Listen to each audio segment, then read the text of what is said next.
오늘 말씀의 제목은요, 골든타임 놓치지 않을 거예요 라는 주제입니다. 오늘 말씀의 제목은 골든타임 놓치지 않을 거예요 라는 주제를 가지고 우리 함께 말씀을 나누고자 합니다. 오늘이 무슨 날입니까? 오늘은 어린이 주일이죠. 어린이 주일이란 건 이번 한 주 동안은 정말 우리 어린이 아이들을 위해서 기도해줘야 되고 정말 다음 세대를 세워져 나가는 정말 복된 날이기도 합니다. 저도 교육부를 감당하면서 지금까지 교육부를 계속 사역을 하고 있지만 교육부를 담당하면서요, 이 어린이 주일이 얼마나 복된지 몰라요. 우리가 항상 이런저런 절기를 참 지키고 있지만 때로는 우리가 어린이 주일을 조금 잘 못할 때가 참 많다는 거죠. 근데 오늘 말씀의 제목이 무엇이에요? 골든타임이라고 얘기하고 있어요.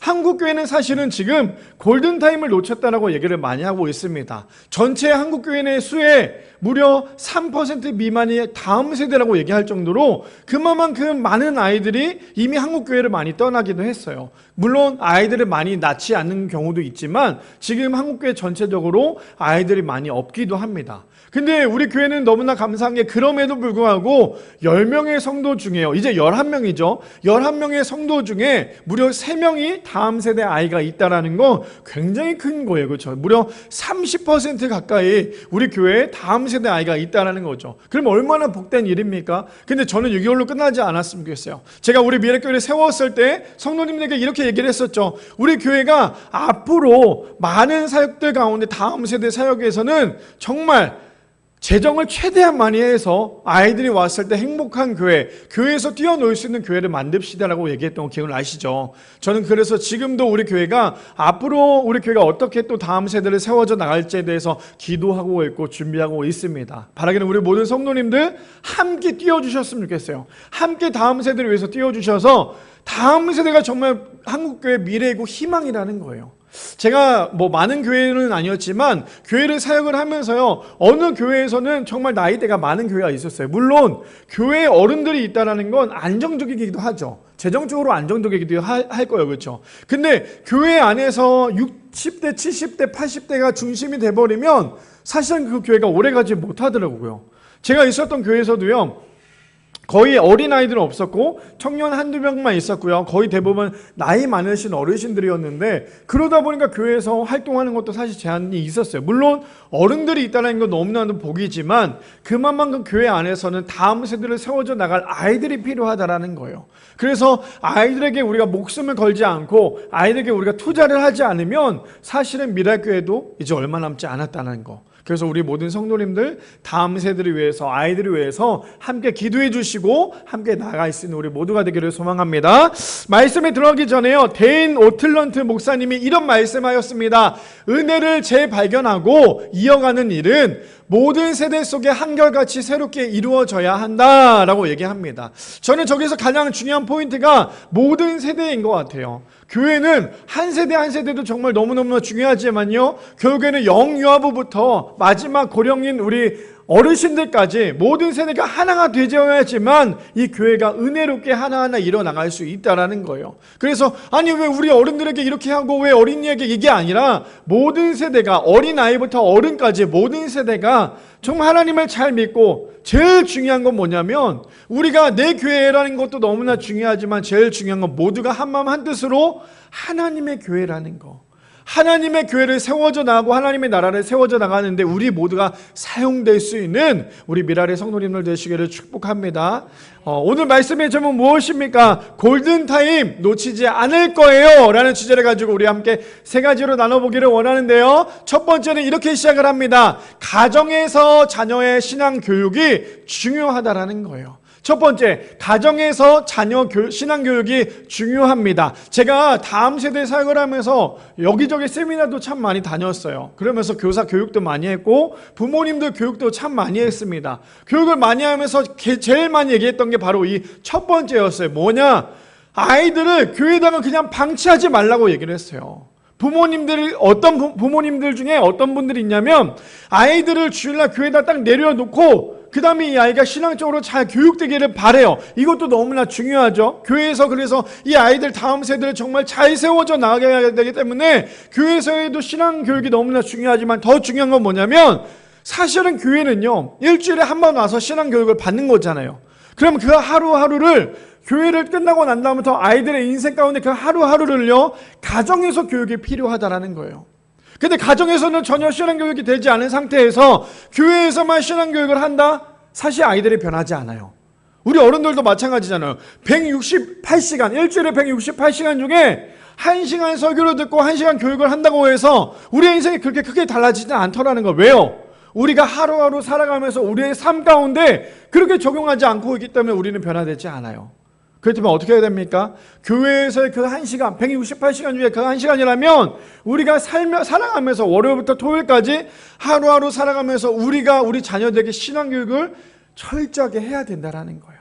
그래야지만 이 아이가 168시간 중에 1시간만 신앙교육이 아니라 168시간 모두 다 신앙교육을 받을 수 있다는 거죠.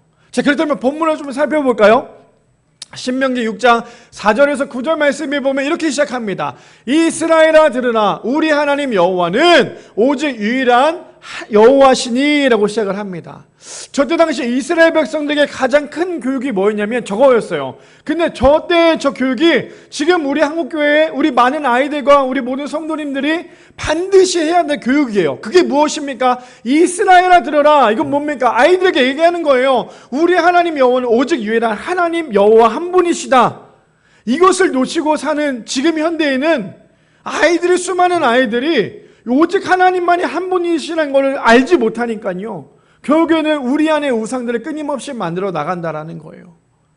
저 때는 하나님이 한 분이라는 거에 대해서 목숨 걸고 교육을 했던 때였어요. 근데 지금 어떻습니까? 하나님보다 더 많은 하나님들이 많이 존재해요. 더 많은 하나님들이 존재하다 보니까 결국에는 하나님이 유일하다는 거에 대해서 정확하게 얘기할 수 없다라는 거죠. 그러면서 뭐라고 얘기합니까? 5절에 보니까 이렇게 얘기합니다. 너는 마음을 다하고 뜻을 다하고 힘을 다하여 내 하나님 여호와를 사랑하라. 이게 정말 어린 아이들에게 가르쳐야 될 가장 중요한 내용이라는 거예요. 어린 아이들이 이 교육을, 이 말씀을 잘 알아야지만 절대 하나님을 떠나지 않아요.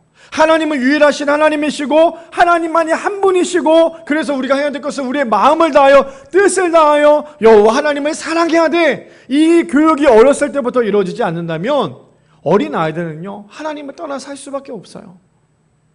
근데 이게 교회에서만 비단 교육이 되어서는 안 되고 가정에서도 이게 교육이 돼야 되는 거예요. 우리 어린 아이들을 가르칠 때, 우리 어린 아이가 태어났을 때 해야 될 건 무엇이냐면, 아이를 위해서 신앙교육을 끊임없이 해야 되는데 기도하는 방법, 말씀 읽는 방법, 또 그런 이런저런 부분에 대해서 아이들에게 끊임없이 강조를 해야 돼요. 어렸을 때부터 그것을 열심히 배웠다 할지라도 이 아이가 크고 난 다음에 그거를 잃어버릴 가능성이 너무나도 크거든요. 근데 어렸을 때 그 교육이 되지 않으면 이 아이는 당연히 교회를 떠날 수밖에 없어요.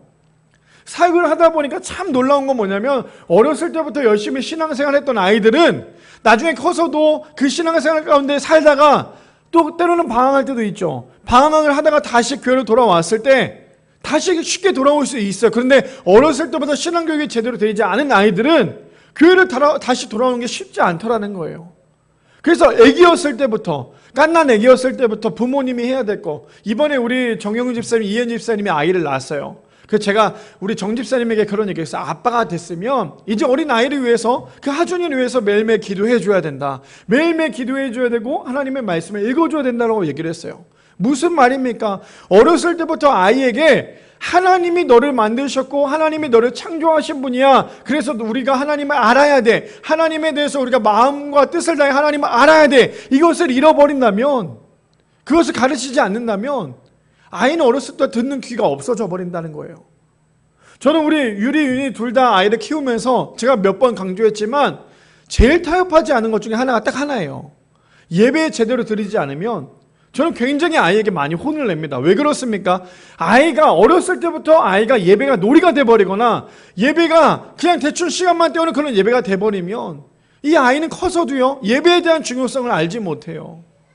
왜 어른들이 예배 시간에 제대로 예배를 드리지 못한 경우가 많습니까? 어렸을 때부터 예배에 대한 중요성과 예배에 대한 교육이 없었기 때문에 예배 시간에 마치 왔다 갔다 그냥 졸다가 집에 가거나 그냥 그렇게 하는 경우가 더 많다라는 거예요. 그래서 어렸을 때부터, 이 갓난 아기 때부터 아이에게 교육이 필요하다는 거예요. 부모가 기도하는데, 부모가 말씀 읽는데, 부모가 찬양하는데 그 옆에서 보는 아이들은 당연히 기도해요. 당연히 말씀 봐요. 당연히 찬양하더라는 거예요. 저는 이제 교회 와서 우리 매주 토요일마다 유리를 교회를 데리고 와서 같이 청소를 하는데 제가 여기 앞에 앉아서 기도를 합니다. 기도를 하고 오늘도 아침에 와서 기도를 했죠. 기도를 하면요. 윤희가 옆에 와요. 아빠 뭐해? 라고 질문을 해요. 아빠 지금 기도하고 있지. 교회 왔으니까 기도 먼저 하고 우리가 준비를 해야 되지 않겠어? 그러면 윤희가 같이 옆에 앉아서 쪼르르 앉아가지고 기도를 해요. 아니면 아빠 나를 좀 안아줘. 그러면 안고 기도를 할 때가 있다라는 거예요. 무슨 말입니까? 어릴 때 아이들은요 스펀지처럼 잘 빨아들여요. 근데 이 잘 빨아들이는 이 아이에게 우리가 심어줘야 될 거는 성경적 교육이에요. 성경적 교육관이 이 아이에게 심겨져야지만 이 아이가 올바른 걸 알 수 있어요. 제가 정말 다음 세대를 사역하면서 너무나 많이 아팠던 것 중에 하나가 뭐냐면 청소년 사역을 오래 했잖아요. 청소년 사역을 오래 했던 것 중에 하나가 뭐냐면 아이들에게 성경적 가치관을 모르니까요. 이 아이들이 동성애가 죄다 아니다를 몰라요. 동성애가 왜 죄냐고 저에게 오히려 되묻는 아이들이 있어요. 어렸을 때부터 성경적 가치관이 올바르게 쓴 아이들은 이 동성애가 죄라는 것을 이 아이들이 알 수 있어요. 근데 어렸을 때부터 성경적인 그 가치관을 알지 못하다 보니까 동성애가 왜 죄인지에 대해서 모른다라는 거예요. 우리가 죄로부터 멀리 떨어져 살기를 원한다면 하나님의 말씀을 우리가 온전히 알아야 된다는 거예요. 그것이 무엇입니까? 오늘 본문에 얘기한 것처럼 오직 하나님은 유일하신 분이다. 그리고 우리는 마음과 뜻을 다해 하나님만 사랑해야 된다. 그뿐 아닙니다. 6절에 보니까 그래서 이렇게 얘기하죠. 오늘 내가 내게 명하는 이 말씀을 너는 마음에 새기고 해요. 하나님의 말씀을 우리의 마음판에 반드시 새겨야 된다 얘기해요. 그 다음에 뭐라고 얘기합니까? 7절에 보니까 이렇게 얘기하죠. 내 자녀에게 부지런히 가르치며 집에 앉아 있을 때든지 길에 갈 때든지 누워 있을 때든지 일어날 때든지 이 말씀을 강론할 것이며 하나님의 말씀을 시간을 두고 말씀을 볼 때도 있겠지만요. 하나님의 말씀을 우리가 때를 가리지 않고 끊임없이 하나님의 말씀에 대해서 계속해서 알려주고 배워야 되고 그 말씀대로 살아가야 한다는 거예요. 제가 이번 주에 한 청년을 만났어요. 그 청년을 만나서 이런저런 대화도 많이 하고 상담을 하는 도중에 많은 이야기가 있었지만 이 이야기를 제가 했어요. 이 아이가 열심히 찬양팀을 섬기고 있어요. 찬양팀을 섬기고 있는데 목사님 제가 찬양팀을 열심히 섬기고 있는데요. 제가 어떻게 하면 더 신앙이 더 업그레이드가 될 수 있을까요? 라고 질문을 하더라고요. 그래서 제가 그 청년에게 물어봤어요. 너 그럼 하나님의 말씀을 좀 읽고 있어? 성경을 읽고 있니? 그랬더니 사실은 제가 너무 바빠서 말씀을 볼 시간이 없어요. 제가 그래서 얘기했어요. 야, 너 찬양팀 한다며. 너 찬양팀에서 반주하고 있다며. 그럼 네가 해야 될 것은 하나님의 말씀을 읽어야지. 하나님의 말씀이 없는데 어떻게 하나님을 찬양할 수 있겠어? 그럼 목사님 어떻게 해야 돼요? 지금부터라도 다시 말씀 읽어야 돼. 그래서 그 친구랑 저는 약속했던 게 이거였어요. 그럼 목사님은 언제 읽으세요? 라고 물어보길래 나는 물론 교회에서도 읽을 때 있고 집에서도 읽을 때 있지만 사실 목사님이 일할 때 성경을 제일 많이 읽어. 너도 알다시피 목사님이 그 일을 할 때 성경을 본다는 건 쉽지 않아. 제가 그 한마디 했더니 그 아이가 자기도 이제 읽어야겠대요. 그런 상황 속에서도 말씀을 읽고 있는 목사님을 보고는 자기도 이제 말씀을 봐야겠대요. 그래서 저랑 약속했던 게 뭐냐면 너 지금 나랑 헤어지고 난 다음 그 시간부터 하나님의 말씀을 읽어보는 거야. 자기 전에 유튜브 보지 말고 핸드폰으로라도 하나님의 말씀을 봐. 아침에 일어났을 때 맑은 정신으로 핸드폰 만지지 말고 하나님의 말씀을 봐. 그래야 네가 변하고 네가 정말 하나님을 온전히 보일 수 있어. 그 아이에게 그렇게 얘기를 해줬어요. 이처럼 우리는요 어느 때를 가리지 말고 장소를 가리지 말고 하나님의 말씀에 끊임없이 우리가 읽고 그 말씀들을 묵상하며 우리의 마음판에 새겨야 한다는 거예요. 그러니 이거를 우리가 어디서 해야 됩니까? 가정에서 해야겠죠. 교회에서는 사실 그렇잖아요. 일주일에 주일날 나와서 아이들에게 신앙적인 교육을 한다는 거 한두 번밖에 되지 않지만 나머지 시간은 누구랑 제일 많이 있습니까? 부모님이랑 제일 많이 있잖아요. 그럼 부모님께서 이제 어떻게 해야 됩니까? 아이에게 신앙적, 성경적 가치관에 대해서 온전히 올바르게 가르쳐야겠죠. 그게 무엇이에요? 네가 공부하기 전에 하나님의 말씀을 먼저 좀 읽어봐. 너가 지혜가 부족하면 잠언을 좀 봐. 너가 하나님의 말씀을 읽고 기도하고 시작을 해. 나는 시간이 없는데, 나는 공부할 시간이 없는데. 아니, 공부할 시간이 없는 게 아니라 너의 마음이 없는 거야. 그래서 부모님은요 가정에서 아이에게 신앙적인 교육이 정말 중요하다라는 거예요. 그뿐 아닙니다. 8절에 그래서 이렇게 얘기하잖아요. 너는 또 그것을 내 손목에 매어 기호를 삼으며 내 미간에 붙여 표를 삼고 9절이요. 또 내 집의 문설주와 바깥문에 기록할지니라 라고 얘기하고 있어요. 그래서 우리가 가정 안에서 신앙교육이 너무너무 중요하다는 거예요. 가정 안에서 신앙교육을 잃어버리면 이 아이가 아무리 교회에 나온다 할지라도 절대 변하지 않아요. 그래서 수많은 부모님들이랑 상담을 할 때마다 너무나 마음이 아팠던 것 중에 하나가 이거거든요. 목사님, 내 아이가 매주마다 교회를 정말 열심히 나가고 있어요. 근데 보면 정말 열심히 나가고 있어요. 늦지도 않고 열심히 나가서 찬양도 하고 막 열심히 신앙교육을 해요. 근데 집에 오면 변하지 않아요. 하나도 변하지 않아요. 교회에서만 열심히 하지만 막상 이 아이가 교회를 떠나고 가정에 돌아오거나 학원에 가거나 학교를 가면 변하지 않아요. 목사님, 이걸 어떻게 하면 좋겠습니까? 끊임없이 질문을 합니다. 그럼 그 질문의 답변은 무엇인 줄 아세요? 너무 아이를 교회에다가만 맡기지 마세요. 가정에서도 이 아이를 위해서 기도해 주시고 말씀 있는 거 보여주시고 찬양 부르는 거 보여주시고 아이랑 함께 기도하세요. 그래야 이 아이가 변합니다. 그렇잖아요. 우리 오늘 지금 이 시간에 말씀을 듣고 난 다음에 집에 돌아갔을 때 한 주를 살아가면서 오늘 들었던 이 말씀이 얼마나 많이 기억이 나겠어요. 어떤 분은 정말 단 1%라도 기억이 난다면 그 정말 은혜인 거예요. 근데 사실은 말씀을 듣고 난 다음에 1%도 기억 못할 때가 참 많아요. 아마 제가 오늘 설교가 끝나고 난 다음에 다음 주 주일날 설교 전에 우리 저번 주 설교 제목이 무엇이었죠? 라고 질문하면 아는 사람 아무도 없을걸요. 그만큼 하나님의 말씀을 우리가 듣고는 있지만요, 이게 한 주 한 주 살아가는 게 참 쉽지 않아요. 그래서 부모님들이 아이에게 끊임없이 자녀 교육, 신앙 교육을 끊임없이 가정에서 해야 돼요.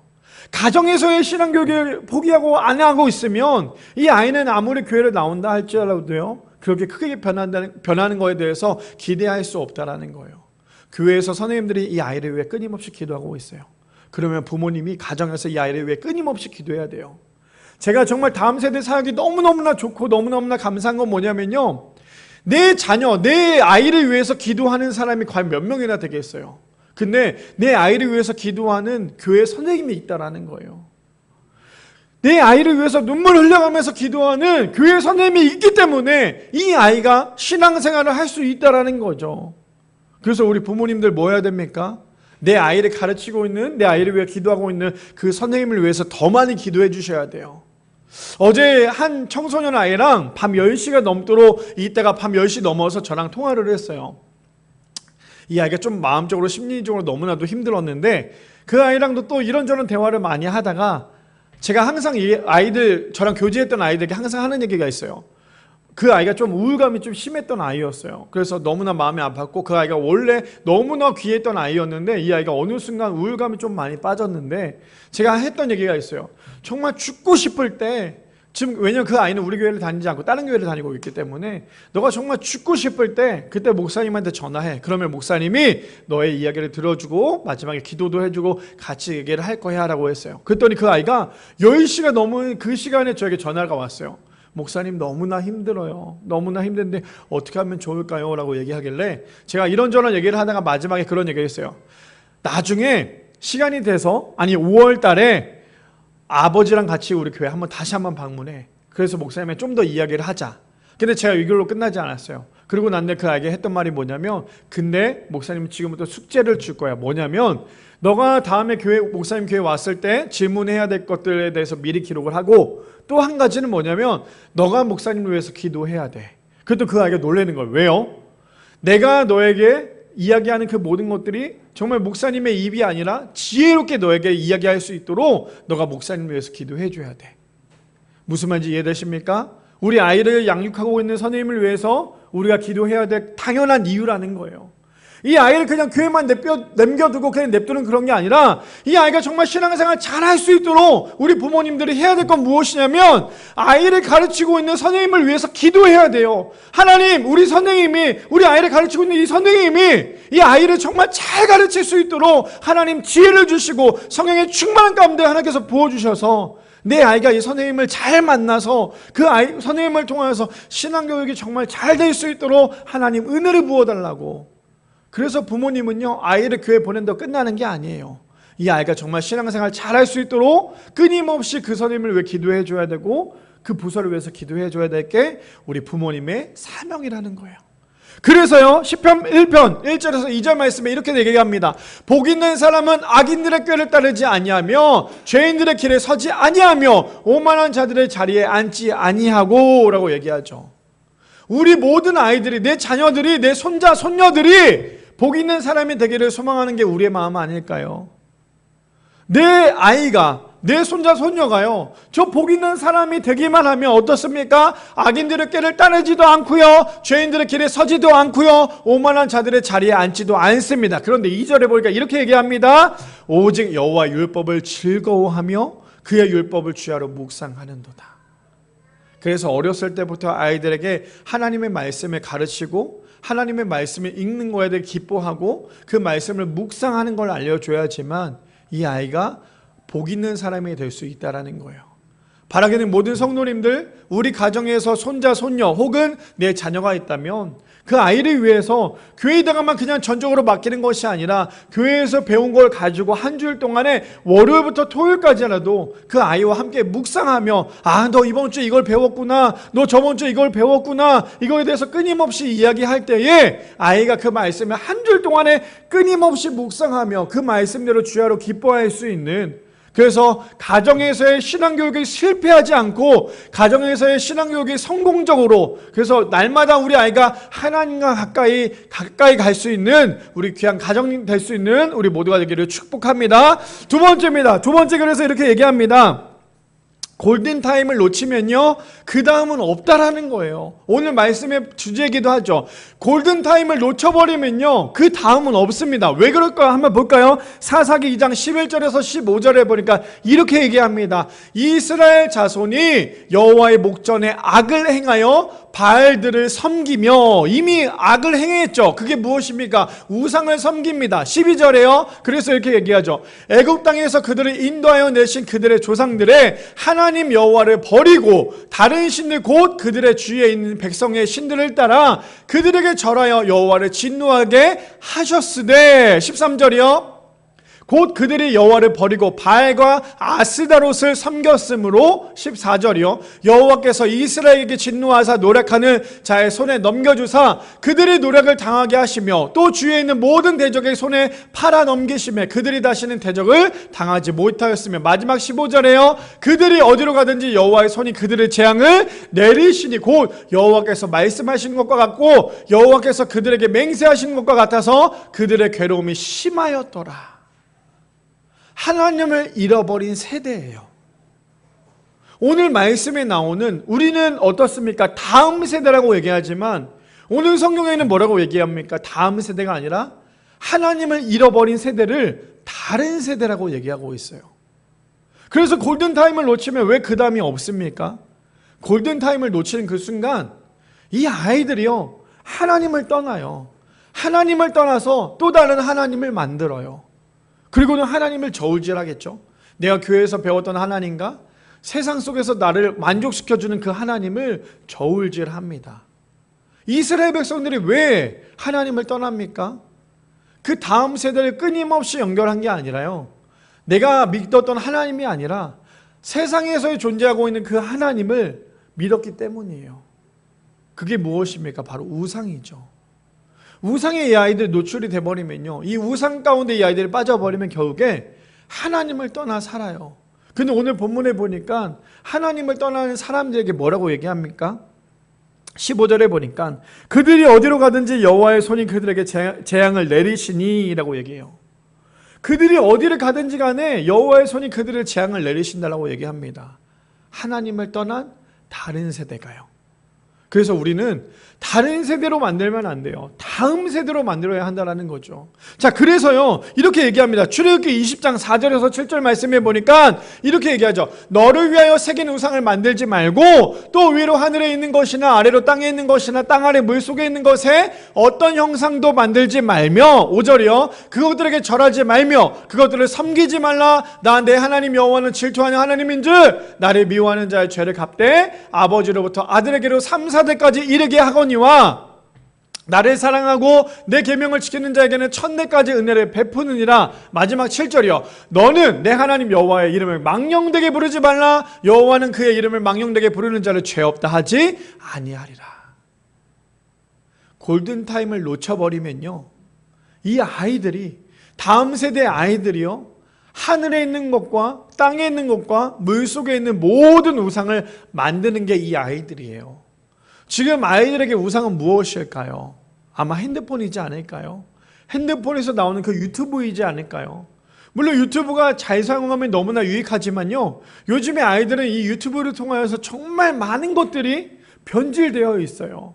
거기에는 진짜만 있는 게 아니라 가짜 뉴스가 얼마나 많습니까? 그러다 보니까 아이들이 분별하지 못해요. 그리고 이게 알고리즘이라고 있어요. 가짜 뉴스가 있으면 그 가짜 뉴스가 끊임없이 다음 가짜 계속 가짜가 가짜만 나와요. 그러다 보니까 그 가짜로 인하여서 이 아이가 이게 진짜인지 가짜인지를 분별하지 못해요.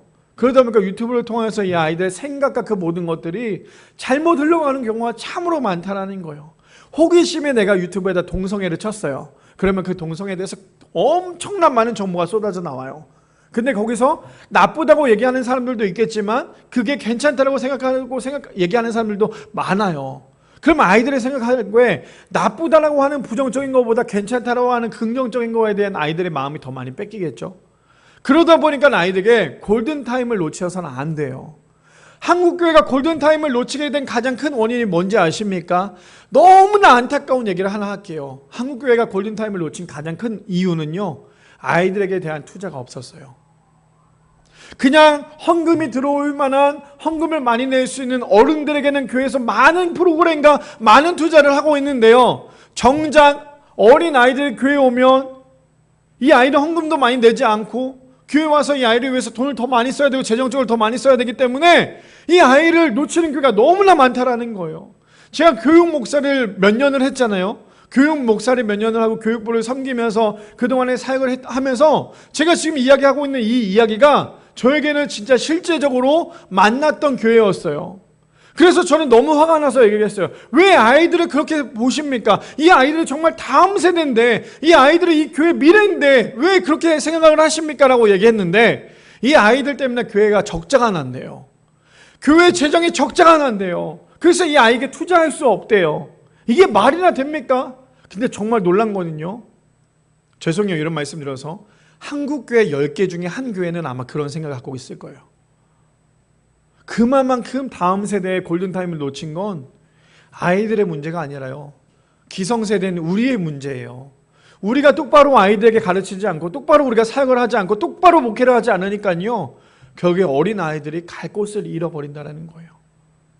그래서 우리 미랄교회는 정말 정신 바짝 차려서 아이들이 귀한 걸로 좀 알았으면 좋겠어요. 사실 제가 이번 한 주 동안에 우리가 이번 주에 달란트 시장을 한다고 해서 포스터를 만들고 제가 아시는 분들에게 막 이렇게 보냈어요. 그랬더니 저에게 집사님 한 분이 그렇게 얘기하는 거예요. 목사님, 아이가 2명밖에 없는데 무슨 달란트 시장이에요. 개척교회 그렇게 힘든데, 재정적으로 힘든데 왜 2명밖에 되지 않는데 왜 달란트 시장을 해요? 그 얘기 들었을 때 제 마음이 어땠을까요? 아이고 주여, 이걸 어떻게 하면 좋겠습니까? 그래서 제가 그 집사님에게 이렇게 얘기했어요. 집사님, 물론 우리 교회가 아이가 2명밖에 되지 않고 달란트 시작을 한다는 건 너무나 큰 무리가 될 수 있지만, 저는 이 2명의 아이가요, 저에게는 2만 명보다 더 큰 아이예요. 저는 이 2명의 아이가요, 많은 교회 아이들만큼이나 저는 이 아이가 저에게는 너무나 소중해요. 그런데 우리 교회가 아이가 2명밖에 되지 않는다고 해서 교회 행사도 하지 않고 교육도 하지 않는다면 그거야말로 골든타임을 놓친 한국교회가 되지 않을까요? 제가 그렇게 말씀을 드렸어요. 무슨 말이냐, 교회 안에 1명의 아이가 있다 할지라도, 교회 안에 2명의 아이가 있다 할지라도 중요한 건 무엇이냐면 이 아이가 정말 다음 세대라는 거예요. 이 아이가 커서 국회의원이 되고 대통령이 되잖아요. 근데 이 아이에게 올바른 성경적 가치관이 있으면요, 이 아이가 국회의원이 돼서도 대통령이 돼서도 혹은 여기저기 좋은 일을 많이 감당한다 할지라도, 아니요 그렇지 않은다 할지라도 올바르게 어렸을 때 배운 아이는요, 커서도 올바른 얘기를 할 수 있어요. 근데 어렸을 때부터 성경적 가치관이 제대로 쌓여있지 않다 보니까 나중에 나이를 먹고 난 다음에도 세상과 끊임없이 타협하는 게 이 아이들의 모습 아닐까요? 그래서 어린아이에 대해서 교육을 한다는 건 너무나 중요하다라는 거예요. 골든타임을 절대 놓쳐서는 안 돼요. 이미 놓쳤다라고 얘기하지만 다시 시작하면 돼요. 다시 그 골든타임에 붙잡고 하나님 다시금 골든타임이 세워지기를 원합니다. 다시금 한국교회 골든타임이 세워지기를 원한다고 이제 우리가 기도해야 돼요. 우리가 그 골든타임을 놓쳤다면 놓치게 했던 우리 모두가 이제는 골든타임이 다시 세워지게끔 기도해야 되는 게 우리의 모습이 되어야 된다는 거예요. 왜요? 그래야지만 이 아이들이 우상으로부터 세상으로부터 노출이 되지 않기 때문이에요. 제가 요즘에 무슨 일을 하냐면 제가 무슨 일을 하는지 우리 성도님들 아시죠? 근데 제가 또 다른 직업을 가졌어요. 정말 목사가 목회만 열심히 해야 되지만 또 다른 직업을 가졌는데 그게 뭐냐면 요즘에 제가 초등학교 운동회를 하고 있어요. 또 저는 일산에서만 하는 줄 알았는데 제가 요즘에 출퇴근하는 데가 강남이에요. 그러니 새벽 4시 반에 일어나서 5시 10분에 막 출발을 해요. 출발을 해야지만 7시까지 그곳에 도착을 해서 막 세팅을 하거든요. 근데 제가 왜 그거를 또 선택을 했냐면 제가 물론 유아체육을 했었잖아요. 유아체육을 하고 난 다음에 이거를 좀 연결해서 어떻게 하면 좋을까 했는데 지금 시즌이 4월달, 5월달이 초등학교 운동회고 또 9월달, 11월달이 애들 가을 운동회예요. 그래서 4월달, 5월달 운동회를 맞춰서 지금 제가 그 일을 하고 있는데 그 아이를 보면서 물론 아이들이 많지는 않아요. 예전에 우리가 생각했던 그런 만큼의 아이들이 있지는 않아요. 어느 정도냐면 운동장 한 군데 전교생 아이들이 다 있어요. 저기 강화 쪽에 한 초등학교는요 전교생이 100명이에요 1학년이 2반이고 2학년도 2반이고 6학년까지 2반이에요 그런데 어느 정도냐면 졸업생이 35명이래요 이거 굉장히 심각한 거예요. 그렇죠? 굉장히 심각합니다. 근데 그 아이들이랑 운동회를 진행을 하면서 같이 저는 뛰거든요. 그 아이들이랑. 그러니까 운동회 요이땅 시작을 하면 운동회 끝날 때까지 아이들은 계속 같이 뛰어요. 계속 아이들 같이 운동을 하면서 같이 운동을 뛰는데 그 아이들을 보면서 제 마음이 얼마나 뭉클했는지 몰라요. 이 아이들이 그렇잖아요. 우리는 이 아이들 너무 핸드폰에만 있고 너무 TV만 보고 막 이런 게 아닐까라고 생각을 하지만 막상 그 운동회 짧은 그 운동회 시간에 아이들이 너무너무나 좋아하고 너무너무나 행복한 모습. 그래서 어떤 생각이 들었냐면 이제 우리가 저 환경을 만들어주면 되지 않을까? 우리가 저 아이들이 뛰어놀 수 있도록 환경을 만들어줘야 되지 않을까? 그러면서 또 한 가지 생각했던 거는 아무래도 목사다 보니까 아이들 같이 뛰면서 그 생각이 드는 거. 하나님, 이 아이들 한 사람 한 사람이 정말 교회에 나오기를 원합니다. 이 아이들 한 사람 한 사람이 정말 예수를 믿기를 원합니다. 그래서 제가 지금 요즘에 초등학교를 다니면서 월요일부터 금요일까지 초등학교를 다니고 있거든요. 새벽에 나가서 그 아이들을 만날 때마다 어떤 생각으로 하냐면 그냥 계속 중보 기도를 하고 있어요. 하나님, 이 아이들이 이 초등학교 1학년이 이 초등학교 6학년 아이들이 하나님을 만나기를 원합니다. 어쩌면 하나님께서 저에게 어린이 주일도 앞두고 있고 저에게 이 시간을 이걸 보여주기 위해서 저를 그곳에 보내지 않았나 생각이 들어요. 하나님, 정말 저 아이들 한 사람 한 사람이 하나님을 정말 만나기를 원합니다. 하나님을 정말 만나서 이 아이들이 정말 하나님 앞에 나갈 수 있는 귀한 아이들 되기를 소망합니다라고 하는 게 제가 운동회 처음부터 마지막까지예요. 그래서 저는 지금 뭘 하고 있냐면 평일날 초등학교에 가서요 학교마다 중보를 하고 있어요. 우리 장로님 2분, 권사님 1분이 우리 예배 전에 중보기도팀을 운영하고 계시잖아요. 저도 마찬가지로 매일매일 초등학교 갈 때마다 그 초등학교를 위해서 중보기도 하고 있어요. 하나님, 이 아이들이 정말 하나님을 만나기를 원합니다. 이 아이들이 세상 가운데 빠진 것이 아니라 하나님을 만나기 원합니다라고 저는 매일매일 중보하면서 기도하고 있어요. 무슨 말이냐? 그만큼 다음 세대를 놓쳐서는 안 돼요. 그만큼 골든타임을 놓쳐서는 안 돼요. 우리 편하자고 골든타임을 놓쳐버리면 그 다음부터 교회는 사라져요. 우리 교회는 그나마 그래도 아이가 3명 정도가 되고 있지만 이제 그렇잖아요. 어느 시골에 있는 교회들은요 너무나 안타까워요. 제가 아는 목사님도 시골에서 목회하고 있지만 시골에 있는 교회의 막내가 68세래요. 돌잔치보다 장례를 더 많이 치르고 있대요.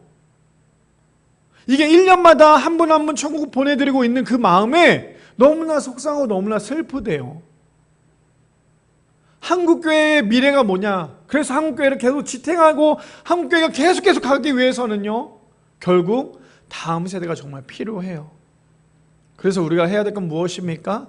다음 세대 골든타임을 놓치지 말아야 돼요. 골든타임을 놓치는 그 순간 우리는 절대 한국교회 미래가 없습니다. 제가 그 전에 있었던 교회에서 한 장로님이랑 이런저런 신앙 상담을 좀 했어요. 장로님이랑. 장로님 아이가 청소년부서였거든요. 제가 맡았던 청소년부서 아이였는데 그 장로님이 저랑 커피 한 잔 먹자 그래서 커피 한 잔 마시면서 목사님 제가 사실 궁금한 게 있어서 질문을 한다고. 이 아이가 지금 사춘기인데 교회를 가는 것도 너무나 힘들고 뭘 해도 너무너무나 힘들어한다. 근데 신기한 건 목사님이랑 이런저런 대화는 하고 있더라. 아빠랑 대화하자고 하면 싫다고 얘기했던 이 아이가 목사님이랑 카톡하고 있는 모습을 보고 깜짝깜짝 놀란다. 어떻게 해야 이 아이에게 잘 얘기할 수 있고 어떻게 해야 될까라고 저한테 질문을 했어요. 그래서 제가 물어봤어요. 그러면 장로님은 이 아이에게 신앙교육을 할 때 어떻게 하십니까? 이 아이가 교회를 안 나온다고 해요. 그럼 어떻게 해요? 막 화를 내신대요. 왜 교회 안 가냐고 막 화를 낸대요. 그럼 그 아이의 반응은 어떻습니까? 이 아이가 그러면 더 교회를 안 나간다고 얘기해요. 왜 그럴까요? 일단 중요한 건 뭐냐면요, 아이와 소통이 돼야 돼요. 아이와 교제가 돼야 되고요, 아이와 좀 친밀도가 있어야 내가 이 얘기를 해도 그 아이가 들을 수 있거든요. 제가 왜 그 아이와 대화가 되고 왜 그 아이와 메시지를 보내고 있습니까? 저는 그 아이랑 평일날에도 만났었어요. 평일날에도 만나기도 했었고 그 아이랑 전화통화도 자주 하기도 했었고, 저는 그 아이에게 막 물론 좀 강하게 이야기할 때도 있지만 사실 그 아이의 눈높이에 맞게끔 얘기를 하고 있어요. 왜 부모님들이 사춘기 아이들이랑 대화가 안 되는 줄 아세요? 왜 부모님들이 사춘기 아이와 대화를 하려고 하면 아이들이 도망가는 줄 아십니까? 딱 하나예요. 어른의 눈높이에서 자꾸만 아이에게 얘기하니까요, 아이는 숨이 막히는 거예요. 물론 부모님의 마음은 너무나 사랑하는 마음이고 다 아는 마음이기 때문에 얘기하겠지만 그 마음을 이 아이들은 이해할 수 없어요. 다 그렇잖아요. 부모님들이 이 아이가 잘 되길 바라지 누가 안 되길 바라겠어요. 근데 왜 이 아이들 안 됐습니까? 이 아이들은 그걸 공감할 수 없잖아요. 그래서 제가 항상 하는 말이 있어요. 청소년 사역하시는 분들이나 뭐 부모님이나 방금 말했던 그 장로님이랑도 얘기했던 게 이거였어요. 항상 아이들과 얘기할 때 눈높이로 얘기하라고. 그거 아세요? 청소년 아이랑 대화하다 보면 이런 얘기를 참 많이 해요. 너는 어떤 부모님이 가장 좋아? PC방에 간다 생각을 했을 때, 자, 첫 번째, 나랑 같이 PC방에 가주는 부모님이 가장 베스트일까요? 아니면 이 아이가 PC방에 갈 수 있도록 돈을 주는 부모님이 베스트일까요? 어떤 부모님이 베스트일 것 같으세요? 거의 대부분 이렇게 얘기할까요? 아이랑 같이 PC방 가는 게 베스트 아니요? 아이는 사실 PC방 부모님이랑 같이 가는 거 그렇게 좋아하지 않아요. 왜냐면 친구들이랑 같이 가는 걸 더 좋아하기 때문에. 근데 그런 거죠. 어렸을 때부터 하지마, 하면 안 돼, 하지마 이라고 얘기하면 이 아이는요 절대 그걸로부터 벗어나지 못해요. 그래서 부모님이 해야 될 건 뭐냐면, 물론 나랑 같이 가지 않은 거에 대한 속상함이 있겠지만 아이가 친구들이랑 PC방에 갈 수 있도록 때로는 용돈을 주는 것도 굉장히 지혜로운 방법이에요. 그러면 아이랑 같이 마음문이 열려서 대화할 수 있기 때문이죠. 일방적으로 부모님이 얘기하면 절대 바뀌지 않아요. 그래서 제가 그 장로님이랑 무슨 얘기를 했냐면, 아이에게 눈높이를 맞춰주십시오. 그리고 예배는, 그래서 저한테 얘기를 했어요. 그러면 목사님이 예배에 대해서 얘기할 때 이 아이가 교회를 나가지 않겠대요. 그럼 어떻게 하면 좋을까요? 라고 얘기했을 때 제가 딱 한마디 했어요. 처음부터 예배에 대해서 타협을 하는 그 순간 이 아이는 절대 교회 나오지 않아요.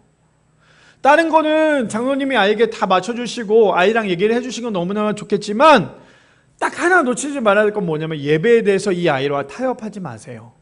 아, 너 내일 시험이지. 너 내일 시험이니까 너 오늘은 좀 공부해. 어저께 늦게까지 공부했으니까 좀 자야지. 좀 자도 돼. 잤다가 뭐 다음 주 교회 나가면 되지. 그렇게 한번 하는 순간 이 아이는 절대 교회를 나오지 않아. 아니, 교회를 우습게 봐요. 어저께 그 아이랑, 그 청소년 아이랑 10시 넘어서 통화를 했을 때도 그 아이는 기타를 굉장히 잘 치는 친구예요. 정말 프로거든요. 근데 그 아이가 밤 10시가 넘었는데 연습실이었어요. 그래서 제가 얘기했어. 너 왜 지금 연습실이야? 그랬더니 목사님 제가 이번 한 주 동안 연습을 많이 못해서 이제 연습을 하려고 지금 연습실에 왔어요 라고 얘기했어요. 근데 제가 뭐라고 얘기했냐면, 너 연습실에 가서 하는 건 너무나 좋은데 너 그 다음날 뭔 날인데? 주일이잖아. 주일이면 너가 주일에 갈 수 있도록 너의 몸을 만들어놔야지. 너 기타 치다가 내일 교회에 늦거나 그러면 어떻게 할래? 그럼 그거 올바른 예배 아니잖아. 토요일 날은 너가 연습하는 건 너무나 좋지만 너가 주일을 위해서 너의 마음을, 너의 몸을 만들어놔야 돼. 그래야 너가 올바른 예배를 드릴 수 있어. 그 아이에게 어제 그런 통화를 했거든요. 절대로 어렸을 때부터 아이랑 예배에 대해서 타협하시면 안 돼요. 어렸을 때부터 갓난 아이부터 정말 유치부, 초등부, 중고등부, 청년부에 이르기까지 모든 아이들과 타협하지 말아야 될 거 가장 큰 건 뭐냐면요, 예배예요. 예배를 타협하는 그 순간 결국 골든타임을 놓칠 수밖에 없는 거예요. 교회에서만의 골든타임을 놓치는 게 아니라요, 이제는 가정에서도 신앙생활의 골든타임을 놓칠 수밖에 없어요. 바라기는 우리 모든 성도님들, 가정에서의 교육, 교회에서 교육도 너무나 중요하지만 우리가 가정에서도 교회에서도 골든타임을 놓치지 않는 우리 모두가 되기를 소망합니다. 골든타임을 놓치는 그 순간 아이들의 시선은 어디에 있습니까? 십자가에 있는 하나님이 아니라요, 세상의 쾌락이 세상의 하나님을 바라보게 된다는 거예요. 그렇게 되면 결국 이 아이들은 교회 나오지 못해요. 교회를 떠날 수밖에 없어요. 그래서 우리 성도님들, 우리 모두가 정말 이 아이를 위해서 가정에서도 교회에서도 골든타임을 놓치지 않는 우리 모두가 되기를 소망합니다. 마지막 세 번째입니다. 마지막 세 번째, 그래서요, 교회가 해야 될 것은 다른 세대가 아니라 다음 세대를 세워나가야 한다는 거예요. 마지막 세 번째는, 그래서 교회가 해야 될 것은요, 다른 세대가 아니라 다음 세대를 세워져 나가야 합니다. 우리 본문 볼까요? 현대인의 성경입니다. 사사기 2장 7절 말씀해 보니까 이렇게 얘기해요. 이스라엘 백성은 여호수아가 사는 날 동안 여호와를 잘 섬겼으며 그 후에도 그들은 여호와께서 이스라엘을 위하여 행하신 모든 일을 직접 목격한 장로들이 살아있는 동안 여호와를 잘 섬겼다. 저 7절에 우리가 봐야 될 것이 무엇인 줄 아십니까? 이스라엘 백성들은요, 여호와가 살아있는 동안 뭐래요? 여호와를 잘 섬겼대요. 그 외에도 그들은 여호와께서 이스라엘을 위해 행하신 모든 일을 직접 목격한 장로들이 있는 그동안 여호와를 잘 섬겼대요. 무슨 말인지 이해되십니까? 이 사람들은요, 하나님을 정말 잘 섬겼고요, 신앙생활의 표본이 되었고 그 모습을 봤기 때문에 그 다음 아이들도 그것을 열심히 봤다라고 얘기를 해요. 그래서 우리가 해야 될 건 무엇입니까? 다음 세대 아이들에게 우리의 믿음을 보여줘야 돼요. 신앙을 보여줘야 돼요. 예배를 보여줘야 돼요. 찬양할 때 누구보다 뜨겁게 해야 되고, 기도할 때 누구보다 뜨겁게 해야 되고, 말씀 들을 때 졸거나 자는 것이 아니라 정말 말씀을 잘 들으면서 이 아이에게 그 모습을 보여줘야 돼요. 내가 하나님을 믿고 있는 이 모습을 이 아이에게 보여줘야 돼요. 그래야지만 이 아이가 다른 세대가 아니라 다음 세대가 될 수 있어요. 근데 반대로 지금까지 다음 세대였다면 그 다음 절입니다. 2장 10절은 다른 세대예요. 그 세대의 사람도 다 그 조상에게로 돌아갔고 그 후에 일어난 다른 세대는요, 뭐래요? 여호와를 알지 못했대요. 아까 다음 세대는 뭐였습니까? 여호와를 알고 잘 섬겼다고 얘기했다면 이제 완전 대가 끊긴 거예요. 어떤 대가 끊깁니까? 믿음의 대가 끊깁니다. 믿음의 대가 끊긴 다른 세대는 여호와를 알지 못하며 여호와께서 이스라엘을 위하여 행하신 일도 알지 못하였더라. 그럼 믿음의 대가 끊기는 가장 잘못은 누구입니까? 바로 나예요. 다른 사람이 아니라 나예요. 나 때문에 믿음의 대가 끊겨버리면 그 다음 세대의 아이들은 절대 하나님을 만날 수 없어요. 그래서 우리가 해야 될 건 무엇입니까? 내가 하나님을 잘 믿고 있다면 그 다음 세대 아이들도 하나님을 잘 믿을 수 있도록 기도해야 돼요. 우리 교회가 너무나 감사한 건 무엇인 줄 아세요? 흔히 말하는 3대라고 얘기하죠. 3대라고 얘기합니다. 그렇죠? 근데 우리 교회는 3대가 지금 하나님을 믿고 있어요. 얼마나 감사한지 모릅니다. 얼마나 은혜인지 몰라요. 교회는 계속 대를 이어서 믿음의 유산을 물려줘야 돼요. 괜히 물질적인 유산을 물려줬다가 괜히 싸움 나게끔 하지 마시고 믿음의 유산을 물려줘야 돼요. 기도의 유산을 물려줘야 되고요, 말씀의 유산을 물려줘야 돼요. 그래야지만 이 아이들이 다른 세대가 아닌 다음 세대가 될 수 있다라는 거죠. 나 때부터 대가 끊기는 건 그것만큼 정말 안타까운 일이 없다라는 거죠. 그래서 잠언 22장 6절 말씀에 그래서 이렇게 얘기해요. 마땅히 행할 길을 아이에게 가르치라. 그리하면 늙어도 그것을 떠나지 아니하니라. 그래서 어렸을 때부터 아이들이 하나님을 잘 믿으면요, 일평생 주님을 떠나지 않아요. 저는 우리 유리 윤희가 태어날 때부터 지금까지, 아니 앞으로 제가 하나님 나라 가는 그날까지 그 기도는 끊임없이 기도할 것 같아요. 하나님, 우리 유리 윤희가 일평생 주님 떠나지 않게 해주세요. 일평생 주님 떠나지 않게 해주세요. 이게 저의 기도 제목이 될 것 같아요. 그래서요, 마땅히 행할 길은 아이에게 가르치라. 그리하면 늙어도 그것을 떠나지 아니하리라. 그래서 어렸을 때부터 신앙교육이 그렇게 중요한 거예요. 그뿐 아닙니다. 디모데후서 3장 15절에서 17절 말씀에 이렇게 얘기하죠. 또 어려서부터 성경을 알았나니 성경은 능히 너로 하여금 그리스도 예수 안에 있는 믿음으로 말미암아 구원에 이르는 지혜가 있게 하였느니라. 그래서 우리가 해야 될 건 무엇입니까? 어렸을 때부터 하나님의 말씀을 가르쳐야 돼요. 하나님의 말씀을 끊임없이 가르쳐야 돼요. 부모가 귀찮다고, 부모가 게으르다고 가르치지 않으면 아이는 절대 하나님께 돌아오지 못해요. 그래서 부모의 그 게으름 때문에, 그 게으름의 죄 때문에 아이를 다른 세대로 만들지 않는 우리 모두가 되기를 소망합니다. 그래서 16절에 이렇게 얘기합니다. 모든 성경은 하나님의 감동으로 된 것으로 교훈과 책망과 바르게 함과 의로 교육하기에 유익하니 17절이요 이는 하나님의 사람으로 온전하게 하며 모든 선한 일을 행할 능력을 갖추게 하려 함이라. 그래서 우리가 해야 될 건 무엇입니까? 다음 세대 아이들에게 하나님의 말씀을 온전히 가르쳐야 돼요. 다음 세대 아이들에게 하나님의 말씀을 가르치는 거에 목숨을 걸어야 돼요.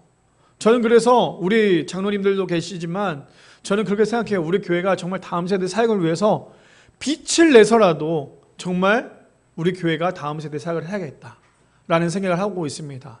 다음 세대가 정말 미래거든요. 다음 세대가 정말 미래예요. 우리 여기 앉아 계신 우리 성도님들은 다 기억하실 거예요. 우리 10년 전 의정부에 있을 때, 의정부 미라교회에 있을 때 그때는 다음 세대밖에 없었어요. 그렇죠? 다 청소년분밖에 없었잖아요. 근데 우리가 그때 너무 힘들었던 건 무엇입니까? 애들은 자꾸 오는데 물질적으로 너무나 어려웠어요. 저는 지금도 그 생각을 하면 참 많이 눈물이 나요. 그래서 지금도 그 아이들을 만나고 싶은 마음이 너무나 큰데 그 아이들을 만나면 저는 제일 먼저 사과부터 할 것 같아요. 이 아이들, 이 청소년들 정말 중요할 이때 교회가 너무나 힘들고 너무나 빚이 많다고 해서 그 교회 문을 닫았을 때 그 마음은 정말 너무나 마음이 아팠던 것 같아요. 저는 그래서 두 번 다시 그런 일이 벌어지지 않기 위해서 우리 교회가 정말 다음 세대를 위해서 올인하고 다음 세대 사역을 할 때에 누구보다도 우리 한국교회에서 전 세계에서 가장 젊은 교회가 우리 교회가 되기를 소망합니다. 그래서 우리 교회가 다른 세대가 아니라 다음 세대를 세워져 나가는, 그래서 정말 한 아이가 올바르게 하나님을 만나고 하나님의 말씀대로 성경적 가치관이 올바르게 새겨져 나갈 수 있는 우리 미라교회가 되기를 소망합니다. 그래서 영유아부부터 장년부에까지 모든 세대가 정말 하나님이 원하시고 하나님의 뜻대로 이루어질 수 있는 다른 세대가 아니라 다음 세대가 되어서 여기 앉아 계신 우리 장로님들, 권사님들의 그 세대가 그 믿음의 유산이 점점점 흘러가서 집사님들에게 가고 집사님들이 청년에게 가고 청년들이 청소년에게 가고 청소년들이 아이들에게 갈 수 있도록 잘 흘러갈 수 있는, 그래서 우리 미라교회가 정말 골든타임을 놓치는 것이 아니라 다른 세대를 세워져 나가는 것이 아니라 다음 세대를 세워져 나갈 수 있는 우리 미라교회가 되기를 축복합니다.